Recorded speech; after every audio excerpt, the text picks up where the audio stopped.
प्रभाग क्रमांक 3 मधील राजकीय वातावरण तापले असून शिवसेनेचे उमेदवार सागर वनखंडे यांनी विरोधकांवर जोरदार शब्दात टीका केली आहे।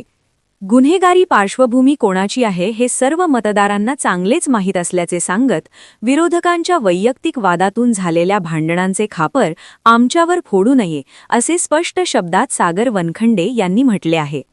विरोधकांची उमेदवारी जनतेतून नाकारली जात असल्यामुळेच निवडणुकीला वेगळे वळण देण्याचा केविलवाणा प्रयत्न संदीप होनमाने करत असल्याचा आरोपही त्यांनी केला। आमच्यावर करण्यात येत असलेले चुकीचे आणि बिनबुडाचे आरोप तात्काळ थांबवावेत अशी मागणी यावेळी करण्यात आली। मागील निवडणुकीत आमच्या मातोश्री याच प्रभागातून सर्वाधिक बहुमताने निवडून आल्या होत्या याची आठवण करून देत त्यामुळेच नेमकी कोणाच्या पायाखालची वाळू सरकली आहे हे प्रभागातील सर्व नागरिकांना चांगलेच माहीत असल्याचा टोला सागर वनखंडे यांनी लगावला आहे। प्रभागातील जनता सत्य ओळखून योग्य निर्णय घेईल असा विश्वासही त्यांनी यावेळी व्यक्त केला आहे।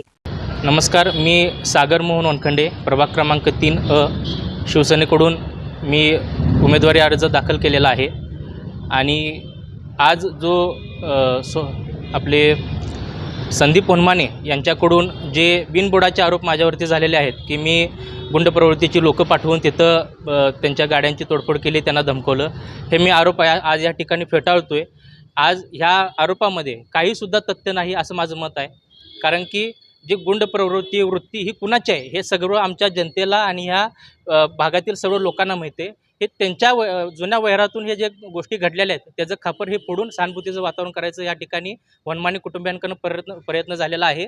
आमचं वनखंडे कुटुंब समाजकार्य, लोकांच्या मदतीला धावून जाणं, लोकांच्या अडचणीला गरजेला पडणं ह्यावरती आमचं समाजकारण राजकारण घडलेलं आहे। हे गुन्हेगारी वृत्ती आमच्या कुटुंबाची नाही।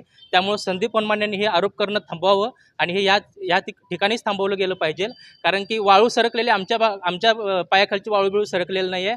2018 साली माझी आई 1700 पॅनलचं सगळ्यात लीडनं आमची आई त्या ठिकाणी निवडून आलेली आहे। त्या भागात आमची कामं आहेत आणि त्या जोरावरती जनता आम्हाला आशीर्वाद देणार आहे। आणि हे आमचं कुठंतरी नावाची चर्चा आणि ह्यांना कुठंतरी नागरिकांकडून डावलं जाते, ह्यांची वृत्ती बघून लोकांकडूनचा रिस्पॉन्स बघून यांना ही कुठंतरी वेगळं वळण इलेक्शन जिंकायचं ह्या ठिकाणी यांचा प्रयत्न चालू आहे। त्यामुळे मी पुन्हा एकदा सांगतो की मी या आरोपामध्ये काहीसुद्धा तथ्य नाही, हे आरोप मी या ठिकाणी फेटाळतोय। ओके।